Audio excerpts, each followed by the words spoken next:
on Star Trek The Next Generation as Kern, Worf's brother, to the extensive work he has done in horror movies. Night of the Living Dead, Candyman, Final Destination series. Personally, as a horror fan, this man is a legend, and I am thrilled to introduce Tony Todd tonight.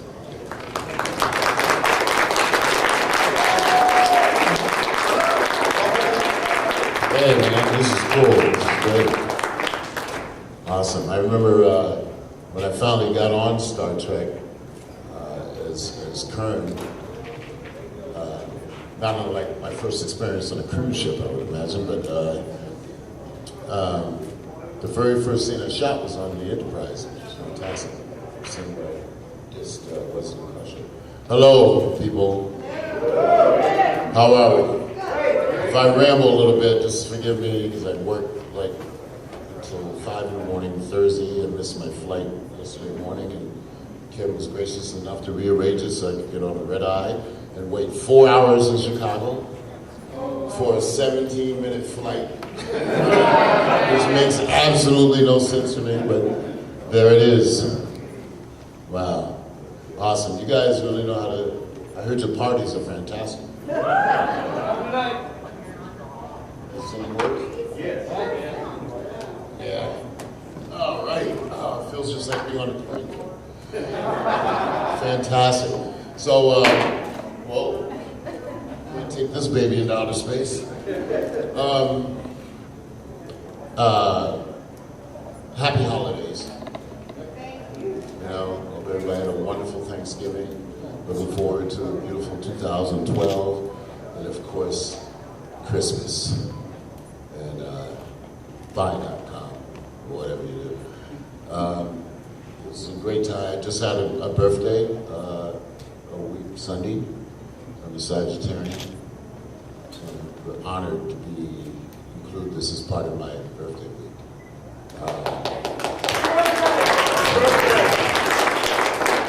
It was great. It was a great birthday this year. And my daughter she's a junior at Wesleyan. She spent her junior year abroad in South Africa, and she just got back alive. No, as a father, for all you people who are fathers out there, you know, when I knew she was going to spend her year abroad, and the list that she first gave me was places like Costa Rica, and I had to use psychology to be able to get her into my way of thinking. Then she wanted to do Barcelona, and the thought of getting a call from some guy named Eduardo, who's a bullfighter, that's my daughter, you know. So anyway, so she's doing a blanket drive now. I guess this is a nation thing, but for $10 you can actually get 4 blankets for orphanages in South Africa. So if anybody tries to find me on Facebook, you'll see a link on that. And if you feel like you want to do something that's a noble cause as well as, you know, send some charity into the world, that would be much appreciated. This has been quite a year for me. I'm still pinching myself. Feels like I'm working every month. That's because I am, which is great. No, because I have, you know, the economic downturn has affected every industry. And I have so many actor friends who were on TV series that can't find work now, whether ageism or just falling out of favor. I know a lot of people who are on crews mean the behind the scenes people, make the fantastic sets that we live on, props and all that, who no longer have jobs because a lot of the jobs are now being outsourced to places like Council Bluffs, Iowa and stuff. Which is fine for Council Bluffs, but then their film commission went under, so. But it's been a fan, I mean, I don't really, but no, I am going to brag a little bit because I'm proud of it.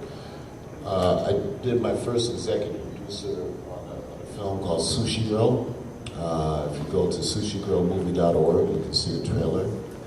Besides me, it has Andy McKenzie, Jimmy Duvall, Danny Trejo, Michael Biehn, Jeff Fahey, and Mark Hamill, who plays my right hand And yeah, he's a good man. I got him to sign 5 copies of Arkham Asylum for me. Yeah. I count the Joker as one of my biggest friends. That's pretty awesome.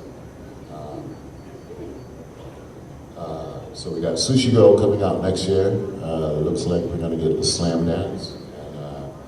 And I'm gonna be doing my directing debut next year. If I can squeeze it in with all the cruise ships that I'm in going on. There's a project called Catalytic. You'll be hearing about it. It's already been announced in the trades. Something I wrote. So I look forward to that. And more work on Transformers. Yeah, this voiceover business is weird. I just turned down, they wanted me to do a voice on the new video game just yesterday. And see, video games sell for $60 a unit, right? And for some reason, SAG hasn't negotiated contracts, so they wanted to offer me peanuts. We try not to do that.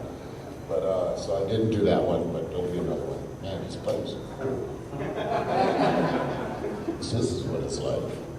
I told Avery I actually auditioned for that role. And I didn't get it, but that's okay, because every role is meant for whoever gets it. He's a good man and a great professor. Has he been here, Starbase Indy? Well, you talked to him, no? I don't think he has. Has he? And Michael Dorn? Michael Dorn? He was one of the first guests, right? Somebody told me.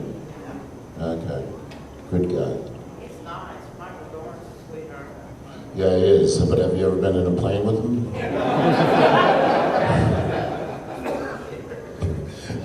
I won't do that again. What? Oh, he didn't tell me that.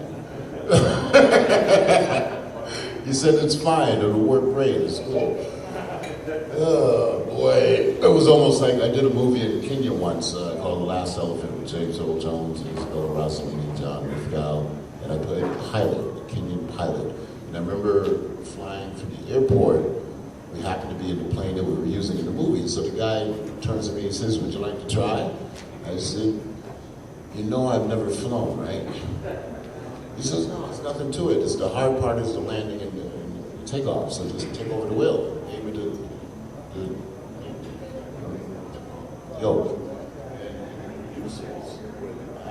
Seeing their faces, they were like, I felt like a kid again. Well, I am a kid, because when I was in high school, I played practical jokes, and that's kind of where all this started. Plus, I was horrible in sports then, because I had a big growth spurt. I just totally didn't coordinate. I'd walk down the hall and fall into lockers and stuff, and the basketball coach would just shake his head. And then I discovered I could swim, and to this day, I still swim at least 3 miles a week or something, and it's very cathartic. It feels like I'm back in the womb, and I love that. Yeah, so thank God for finding whatever your dream is when you find it.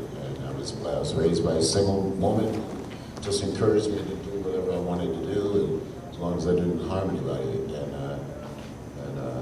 And she was so proud when I said, "Hey, I'm going to go to college and be an actor." I ended up getting my master's in theater. And it was so weird because from the time I got out of school, I taught school for 2 years, and then I moved to New York City, and it took 4 years before I got my first film, which was Platoon. So it was a good film to be in. But those 4 years, my aunt had a way, I was raised by my aunt, she had a way of calling me and saying, "Baby, you okay?" And I guess my voice wasn't so convincing. And next thing you know, she would like, "Go to Western Union, there's something for you." You know? And I tried my best to pay her back since then. And I think I was successful. But I remember she was so proud when I told her I got Star Trek. Because we used to work on it. We used to watch that. It was one of my therapy sessions. She was just, her face was beaming, so I knew it was important. And then episode of the Deep Space Nine, The Visitor. It's one of my favorite moments in television. When she had passed away, and I was like devastated because I felt like I had lost my number one fan, my number one supporter. But for about 2-3 months, I couldn't work. I just wasn't feeling it. And all of a sudden, they sent me that script. And it was like, she was like, reaching out saying, you got to go back to work, and I want you to channel me. So that's where that comes from. You gotta have people that live in your heart and live in your life and you strive for something, right? Yes? Can I please move that stool? It drives me crazy. You're awesome, thank you. It was blocking you. Yes.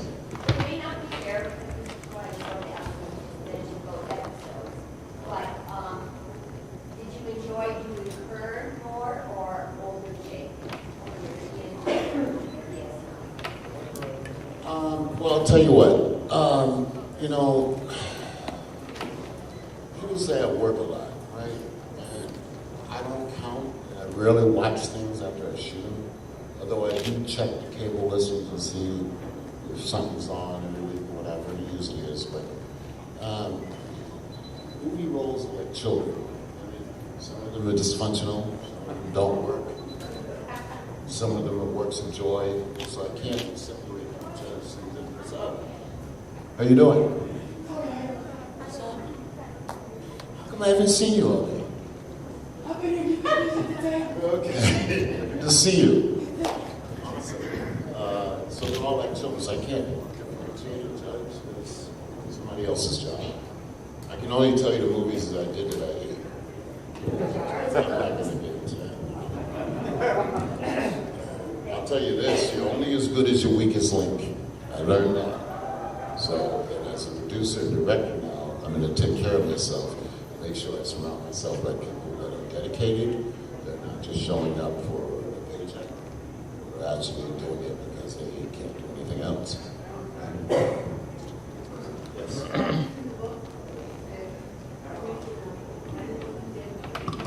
Yeah, we already finished that. It's called Origins. So 20 years after the remake that I did, I got to reprise Ben again. Yeah, so it's going to be Japanese anime kind of style. So it takes place in Times Square in 2020. Yeah. I love it.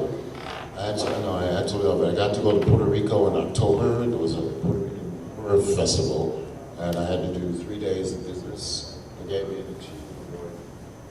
And then I had 9 days to myself. If anybody here been to Puerto Rico, isn't it amazing? It's absolutely amazing. Just seeing the iguanas walking down the street, and the water is like 88 degrees. And I went Aruba's cool, and you do coral reef diving, or whatever, even if it's just snorkeling. It's the most amazing thing to be under the water and to see. I counted 25 species of fish. They're just beautiful colors and all that. Now, it could have been the pina coladas that was going Let's put it this way, I haven't been able to have rum since I came back. I'm allergic. That's why I won't do a cruise ship, see. Yes? I just have a couple of comments. The first comment is I enjoyed seeing you do Kern. You did a good job. I mean, it seemed like that it was just natural for him to be there with Ward.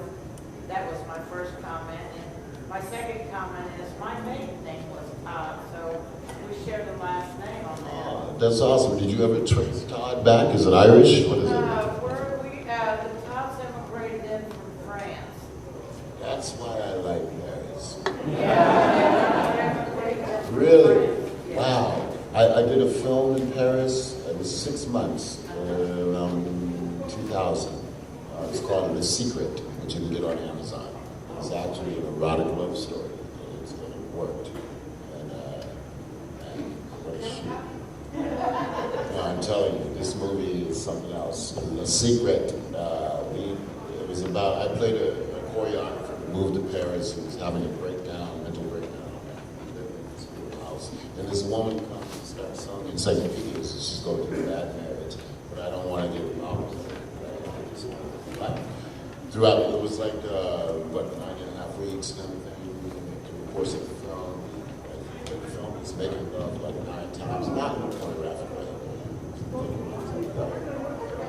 but in a loving way. And it's become a cult classic. Please look that up. I know Amazon sells it. It's been beautiful. And for a kid to start it off by reading comic books and imagining myself as impossible superheroes. I remember one time I put the towel on my neck in my aunt's house. And she must have heard it crash. I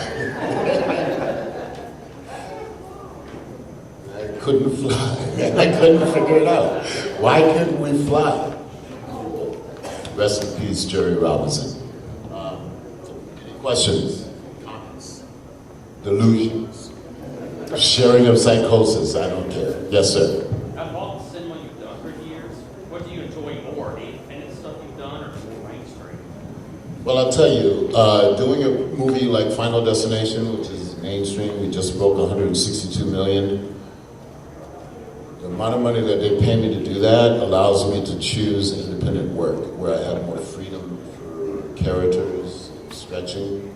So it's one, somebody keeps calling me. Don't they know I'm doing this? Good God, let me see if it's my face. It is. I'm not going to take it, but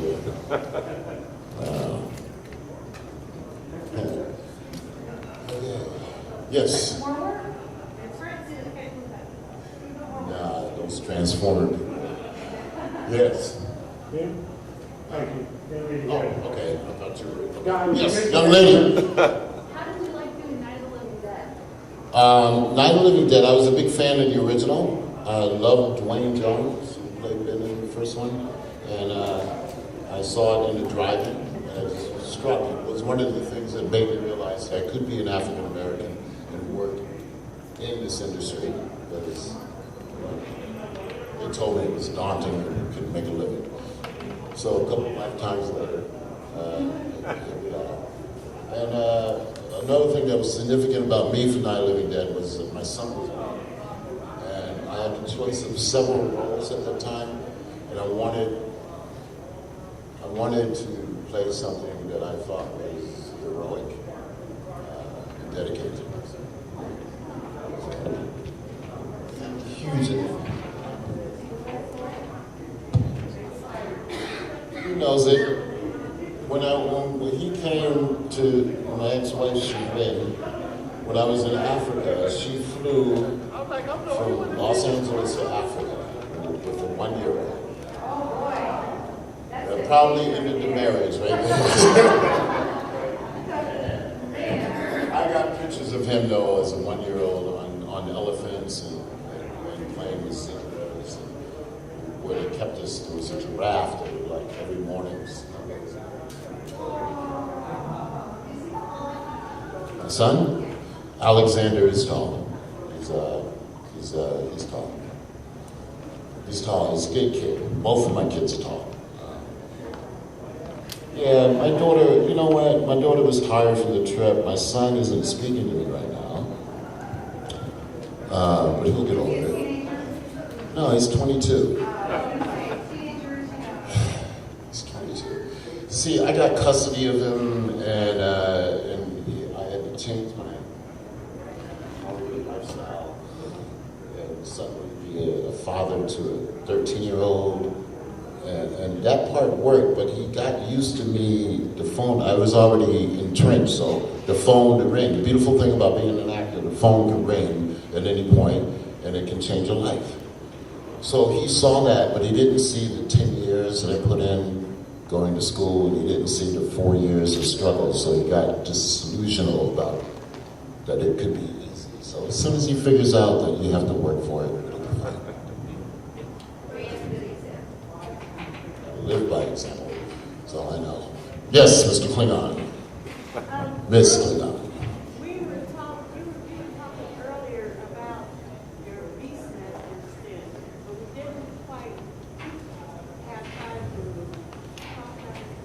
wasn't a good experience. I mean, it was, you know, we shot it down in Borrego Springs. It's right on the edge of Death Valley, so it was 120 in the shade. And our director passed out the second day of shooting. We shut down for 3 days. And then I had to deal with, did you see it? They had me in a little green lion's cloth thing, and I wasn't comfortable with that. And then we had to deal with this temperamental lion on the set. And they gave us a memo saying, don't look the lion in the eye, and told you that. And if you cut yourself, tell the medics immediately, because you know, smell of blood. So weekend, I had to do this scene where we're in the forest, and Mark gets to talk to the girl, as the moon is rising, and I'm laying on the floor around here. Imagine the lion's on that stool. So I'm laying down here, and I got my eye on this guy, because I'm vulnerable now, you know? And all my trees, they had these handlers, they had these invisible ropes and wires who were holding it. And they told me that, you know what, Tony, in case anything remotely bad happens, don't worry. I said, did you see the size of that guy's face? I mean, are you serious? Like, he's got these big fucking claws. So it made me nervous. I was on the edge the whole time.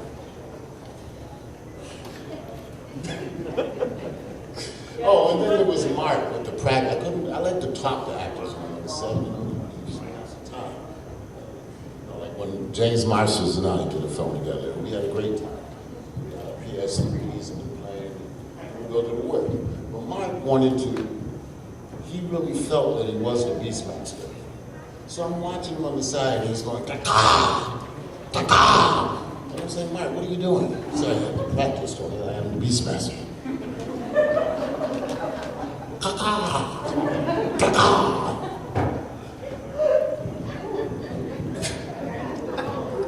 That's called Don't Believe the Hype.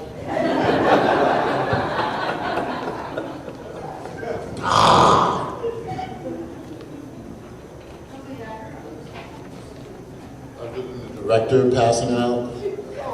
Yeah, she. Yeah. Oh, the lion? Nah, he was cool. He just wanted everybody to know that he was powerful. That if he wanted to go berserk, just like those chimpanzees, you know, just taking your face off, he could. So as long as we understood that, everything was in check. So I was respectful to him. Yes? Yes, I've enjoyed your roles. My kid at school. You've endured my roles or enjoyed them?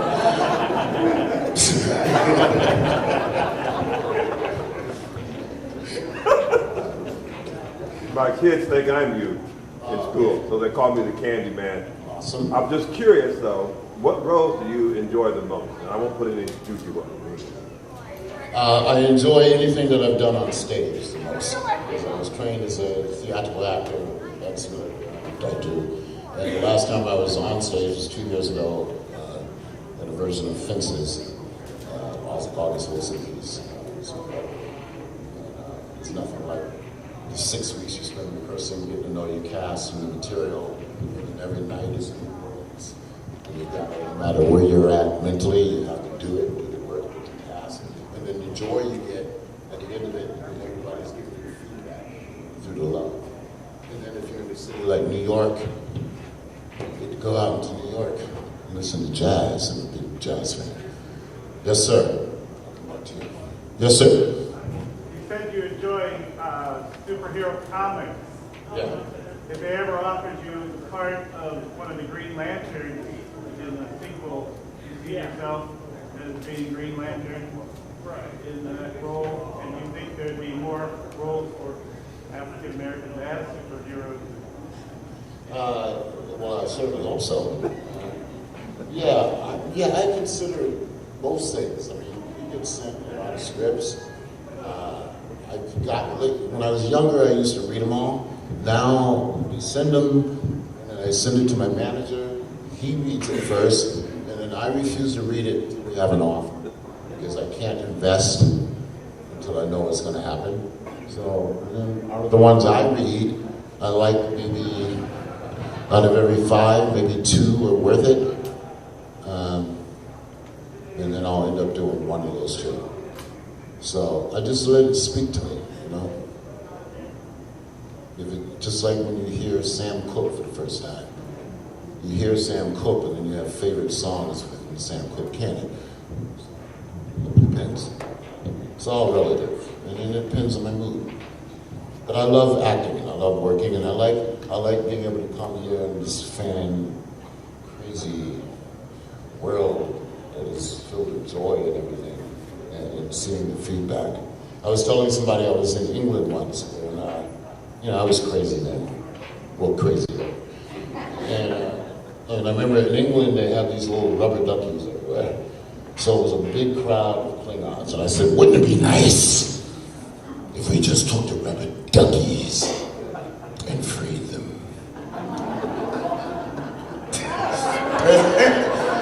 So the next morning, I get this knock on my door, and a friend phoned me and said, what have you done? What's going on? I said, I don't know what you're talking about. We went over to the pool, and the pool was covered with rubber duckies. And I said, that works.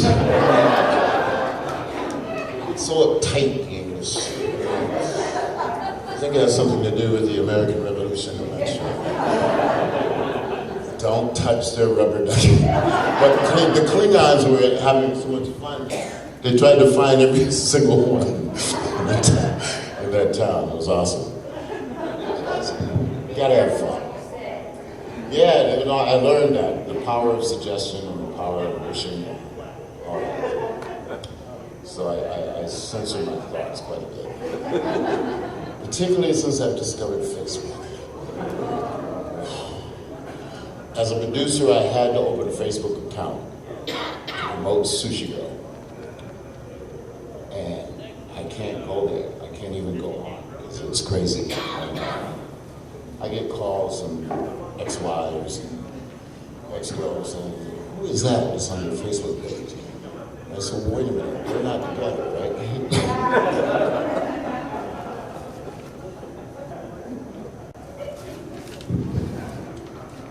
Does anybody have a good Facebook story?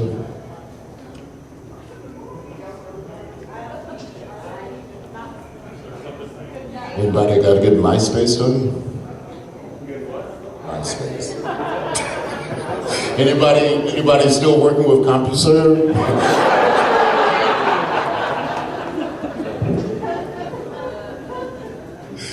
All right, come on, give me some questions. Life in Hollywood is wonderful. Somebody just went berserk last night on Sunset Vine and opened a fire. And that's like one of the most popular streets in Hollywood. They shot him dead.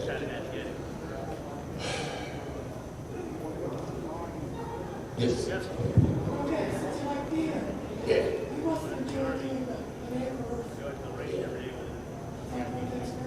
Sure. I got that script, Jerome Bixby wrote it, and it was sitting in his closet for years, and his son was able to pull it out and say, and got some people to fund it. We shot it on a dime, but all of us that were in it, we did it because we believed in the story and the connection to the Star Trek world. It was Jerome who wrote several episodes. And it was just, we shot it in sequence. We shot it in real time. And it was great.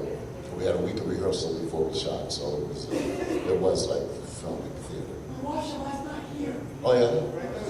Terrific. They watched it. Everybody was just right. Oh, awesome. Yeah, John was great. Yeah, it was a good cast. Good group. Fun. I'm still waiting to get paid. It's the difference between yes. Any actors, directors you haven't worked with that you like? Oh, absolutely. I heard I was shooting something in Philadelphia about a year and a half ago, and De Niro was in town doing Fearless, and I heard through the grapevine that he was actually a huge Candyman fan. And we had lunch, and when I was in school, Taxi Driver, Raging Bull, which is Deer Hunter. just we ate them up. And it was just such an honor to be recognized by a peer. For anybody that hasn't gone out to see Hugo, it's Martin Scorsese's new film. Anybody seen it? Yes. It's fantastic, particularly if you love movies. I don't want to give anything away, but it takes place in Paris, 1930s. It's beautiful. Take a date. You'll love each other more. It's beautiful. It's Valentine making the movies. Ben Kingsley is the lead, and he's marvelous in it. So yeah, people like that. I just want to work with good people who have passion about what they do, so that I can get the passion. And as I shift gears to the directing thing, I'm going to be able to cash in favors and use people that I've always suspected. And plus, having done over 100 films, I think I know how to communicate to actors. And I won't be able to bullshit it. So, you do it, or you go home. Yes. You mentioned earlier when you were talking about Sushi Girl, Yes. Slam Dance. Do you mean Slam Dance Film Festival in Park City? Yes. Yes. All right, I'll be there.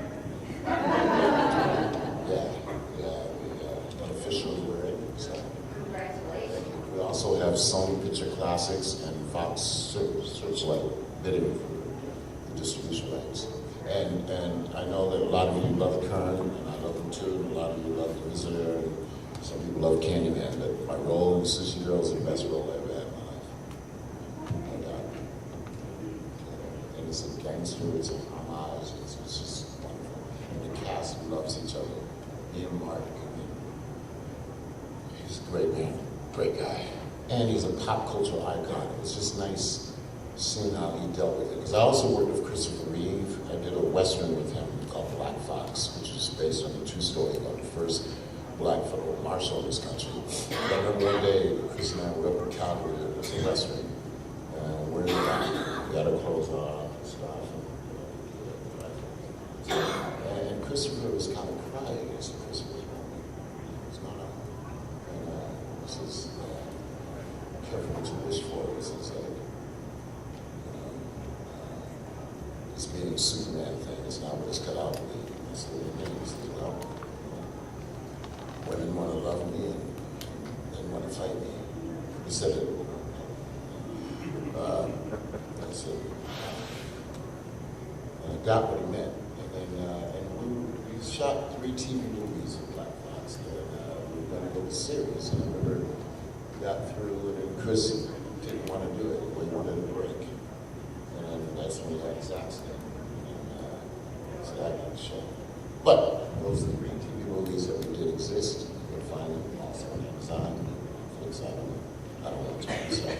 But it was one of my, and that was also the movie, the one time I got my aunt at age 80 to get on a plane for the first time in her life and fly to Calgary. We flew first class, of course. But for a week, she was sitting there, open range, horses and stagecoaches, all that stuff. She was in a little launch, beautiful smile on her face. So she got to see firsthand what it was like to see her son in his work, as opposed to behind prison bars.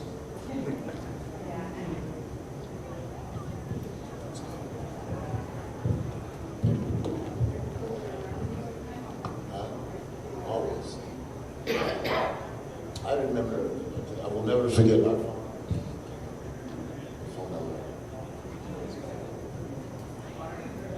She said, yes. I'm just curious about your thoughts on working with, first of all, Kane Hodder and then Adam Green. Kane Hodder and Adam Green. Kane's got a book that he's put out.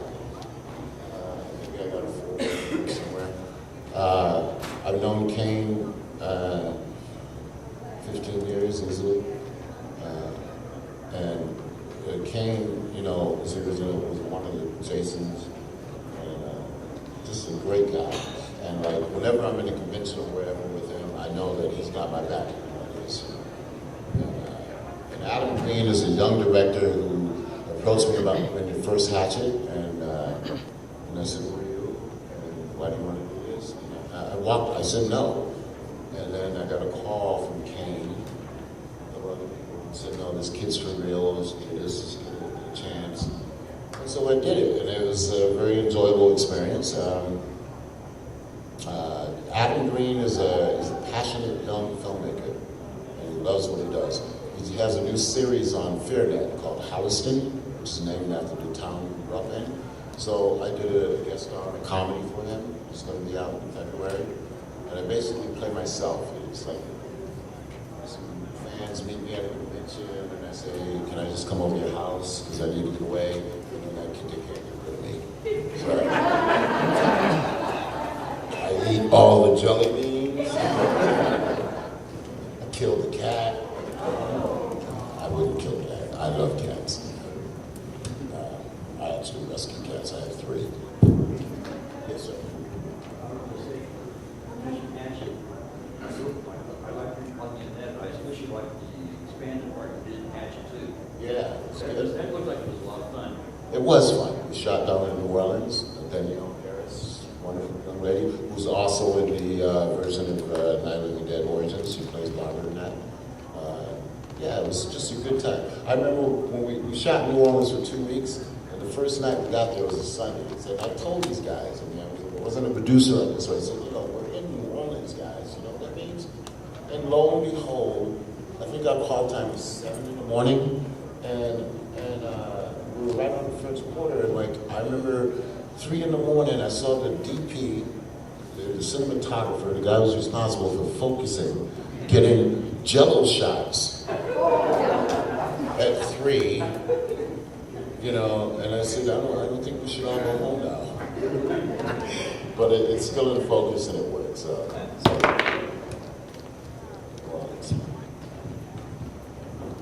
Yes. The favorite thing I've ever seen you do was the X-Files episode when you played the guy who couldn't sleep. Yeah. Can you say anything about that experience at all? Yeah, it was great. The name of the episode was Sleepless. It was the first time I got to meet Glenn Morgan and James Wong, who went on to create the Final Destination series. So everything led to one. It was a very good time in my career because I had just finished 4 episodes on Homicide, Life on the Street. I went from there to Vancouver to shoot that, and then 3 days, and then I left that to do Candyman 2. So it was a really weird, turbulent, creative time. And, X-Files is a special show. Special show. And when I went, I did it, was that 63? Maybe it was a hit by the time I got on. So it was the pop culture. Yes, sir. Just to look into another one, we're doing Homicide, what's it like being around Bill? It seems like it'd be a lot of fun to be around. Well, yeah, he's a comedian, by trade. And, yeah, he was. But I worked mostly with Andre Braga, one of the best actors I know. As a matter of fact, I'm like, but, Baltimore. Beautiful thing about what I do, I get to travel. I've been almost every state in this country, so I know what it looks like. And I did a music video for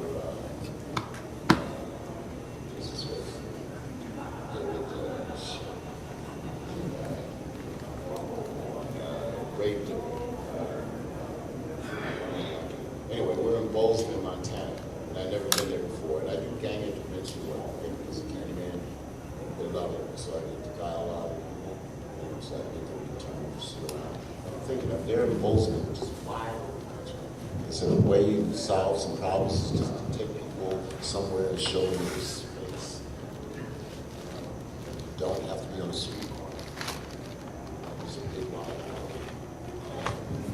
And this year, well, in August, I did a film in South Dakota, everyone in South Dakota. That's the War. I did it with Doug Jones. He's a great guy. He was in Hellboy and a lot of good things. And I remember driving to work and I saw nothing. First time. It's pretty magical. Pretty magical. So, gotta pay attention. Yes, sir. Candyman. All right, since I'm a Star Trek, any more roles in the up-and-coming new Star Trek movies with the new characters and so on, perhaps, in the future? Would you take one? Yeah, there's whispers about it. The good thing is that I worked Morrissey, Kurtzman. They wrote the Transformers movie that I did, Fallen. So, and I'll tell you something else interesting about those guys. The very first job they ever had was an episode of Hercules that I did. And that was their first gig. So, yeah, nothing's official yet. Just wait. It's what? Are my pants talking? That was weird. Yeah, it's a 70% certainty that I'll be. But you know, until that 30% materializes, but I'm pretty sure. Yes, sir. Yes, sir. I can kill you, but I can't tell you. I did tell you you'd be dead already.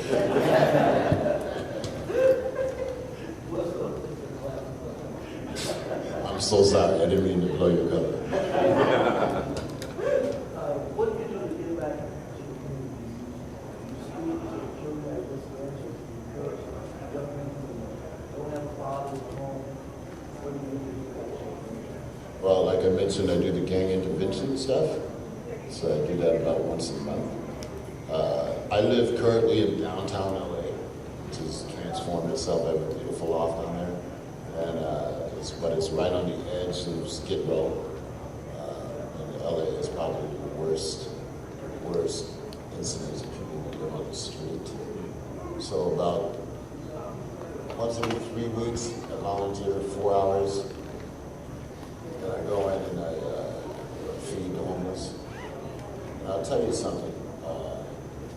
When you see through the haze of alcoholism, the haze of civil disobedience, the haze of mental incapacity, and you see a recognition, somebody sees something that in you, or me, or you, or both of us, that is recognizable, and then you see that glimmer, there's nothing more satisfying, particularly when you give them a bowl of soup at the same time. So, that's really good. My mom is a minister. She's based in Charlotte. And that would have been a professional hospital. So I love outreach, particularly if it's in it's church. Put your hands on it.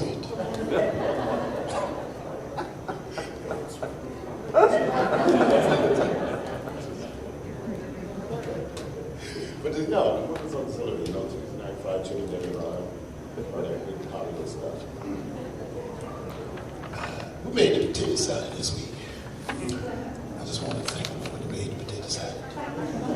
Put the pickles in it, you know, get the pickle juice all through it. Anybody else? Yes. With who? Oh, The Rock. I thought you said the person around. The Rock was great. I mean, we were in San Francisco for 4 months, which is one of the best food places in the world. I'm a foodie. I cook. I'm a huge cook. But I digress. I knew that I was in a Hollywood film the day I looked up. We shot it on Alcatraz, so no matter what, we all had to take the 6 o'clock ferry out to The Rock. And I remember my 3rd day, we look up, and there's this huge double bank with 2 trailers, right? They airlifted. It was expensive for the dropping down onto The Rock. And we go like, what is that? And they said, oh, Sean Connery's here. Okay, so that's how you go. Because the rest of us, they gave us, we all had little jail cells. So that was our dressing room. With Sir Sean came the best movie food I've ever tasted in my life. He had this guy named Tony Catering. This guy, we had a pasta line, we had a salad line, we had a steak line, every single day. and you can just mix and match, like being in a glorified school cafeteria with everything. And the work was good. You know, I think it's arguably Michael Bay's best film. And, you know, TNT loves it, the player. So it's, I just think if I could do it again, I'd blow the fuck out of San Francisco. I'd bomb the shit out of it. No kidding. Age-wise. Yes. Coach basketball. Tell me about your favorite foods like.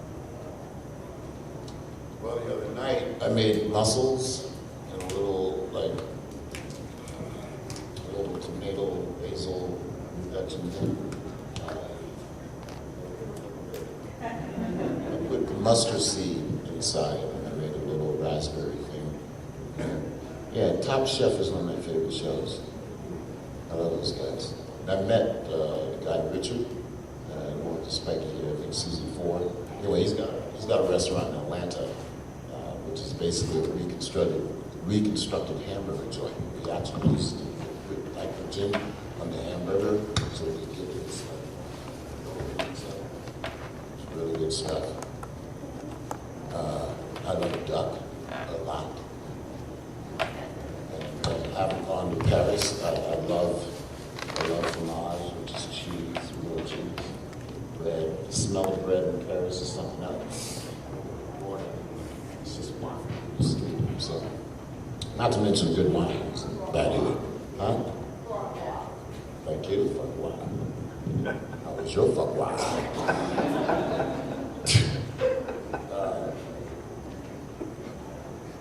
Okay. Anybody else? Come on. Anything under the sun? Yes. On next gen, a lot of your roles, or a lot of your scenes, were very passionate, and they dealt with very intense family issues. Did that affect your family life in any way, your personal life in any way? Did you grow up on anything for that? Playing Kern? Yes. Yeah, I think every actor draws upon what they know. You know, I only know what I know. You know, but I've had a rich life. Yeah, man, I got family issues. Who doesn't? I mean, one big one for me for a long time was I didn't know who my father was. That was huge for me. And when I asked my mother about it, when I became conscious, and said, you know, can you just tell me something about him? Can you just tell me? And she refused to. She didn't want to go there. And this is a woman who has found religion since then, see? So that's the crux of it. But I deal with that stuff in my writing, you know? Because they say that the best writing, particularly in America, always deals with the family. Arthur Miller did that, all my sons, Jeffrey Selzman, August Wilson, Vince's, so it's just rich. It makes, and also, you know, and I also will tell you another secret. I got an older brother who's been institutionalized. Right? His name is Donald. And I remember distinctly playing with him, and then all of a sudden it was taken away from me. So a lot of my drive comes to the fact that not only am I doing it for me, but I gotta do it for Donald, right? And for my father, who may or may not know what I'm doing. You know? In spite of all that, I had the love of this woman who just showed me unconditional love. I hope all of you are blessed to have that in your life. It's a good thing. Yes, blessed. Yes. Hello? Yes, you got to travel a lot when you go on different locations. What kind of housing do they provide? You go on like really little shack hotels,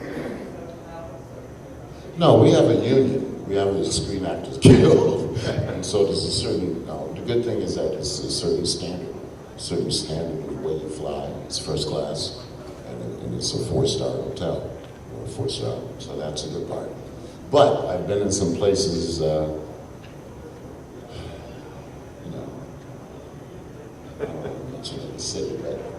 in some places where, you know, I mean, you know, just like anything else. I mean, you go, you make the best out of it. You get a job in Paris, it's wonderful. You get a job in, well, I don't want to mention it.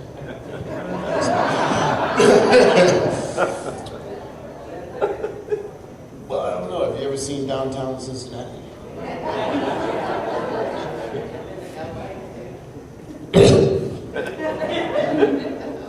The weird thing about Cincinnati, I was there for 4 months. I lived at a playhouse. Where the people were down in this weird thing. It really messed with me. And I also, whenever I do plays, I try to reach out because I want my community to come see. There's a separation sometimes. You know, that only the privileged can see things. That's just not what I'm about. So, Kern brings the qualities. Star Trek knew that. Started Gene Roddenberry, whether he knew what he was creating or not, or if it was just in his blood. He knew when he gave us the gift of the Star Trek universe, that was something that was going to transcend race, society, political differences, and present a hopeful vision of the future. I think he was successful in that. I know I can't speak for every actor that's ever been on Star Trek, but I know most of us really understand how important it is to have been part of it, and that it's important to continue. That's a relevant thing. Yes. In playing the part of Kern, a lot of the Klingons, you can see a lot of it is straight from the script and everything. But when you were playing Kern, it was like when you started it was one way, but then it's like you put out another door. And I was wondering how much of that was actually script, and how much of that was on your part? Well, everything starts with the script. In a good movie, a good television story, it's all about the story, right? But then you hire the actor who completes and fills it out with flesh and blood. He brings to that material his life experiences, what he knows. When I saw Kern, I saw Shakespeare. That's what hit me immediately. The language was elevated. He was a passionate man who cared about his circumstance, and he had issues with his brother. Okay, although he loved him deeply, but it wasn't, you know, what are you doing? So so I wanted. They gave Kern a lot of language, so I wanted to make cadences out of it. It was poetry. It still is. Klingons are fascinating. I remember one time they were going to do a Klingon team spin-off. And then somebody at Paramount got nervous. They thought that perhaps Klingons weren't comfortable to be in people's households each and every week. Yes. I didn't watch every episode, but every now and again, I would get a call from the living room, my back room, saying, "Anthony, come out here and watch this with me."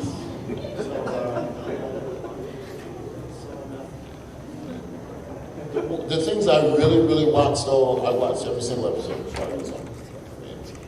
That's what I was about. And I watched every episode of the Andy Griffith Show, believe it or not.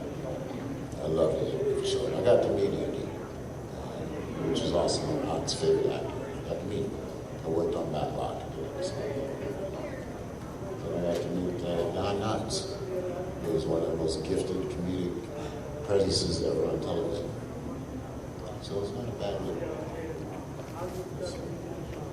Yes. Until recently, I never saw the episode of Next Generation we were on.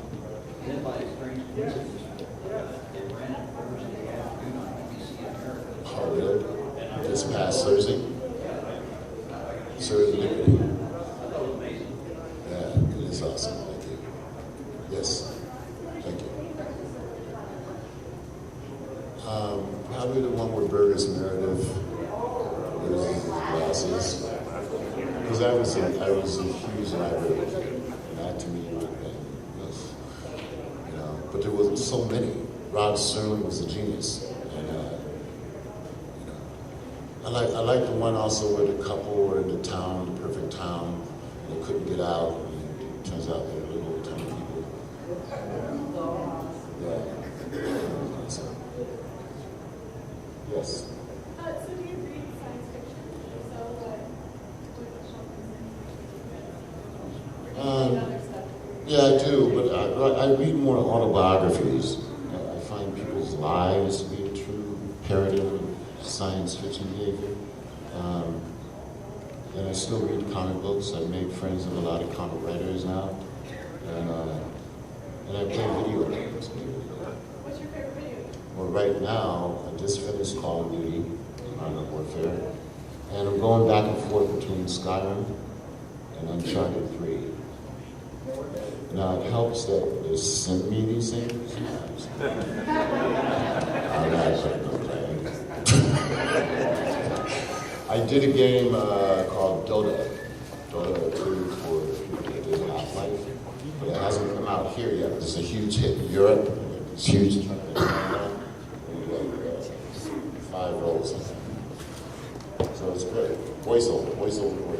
These movies. What else can I promote? Dust of War is coming out. I shot it in South Dakota.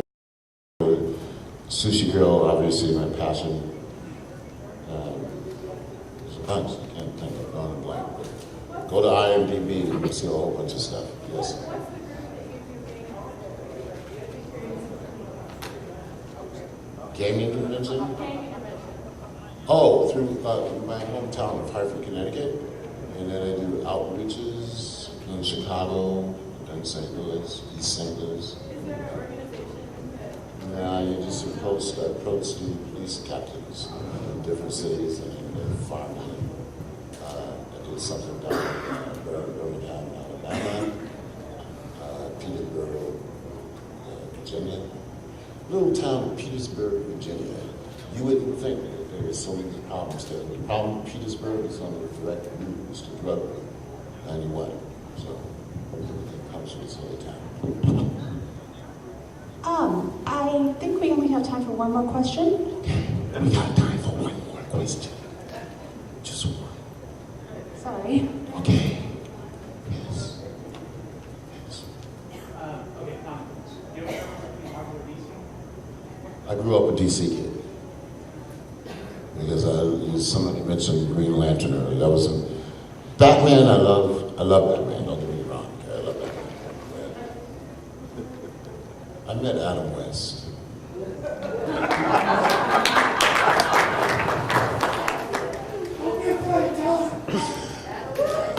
Say that in mind, totally. You can't say it, don't say it. But I will say this. When I met Adam, because I tried to tell him I was a fan. And he goes, hi, I'm Adam West. See, if I went around talking like that, hi, everybody, I'm Todd. See, sure to me.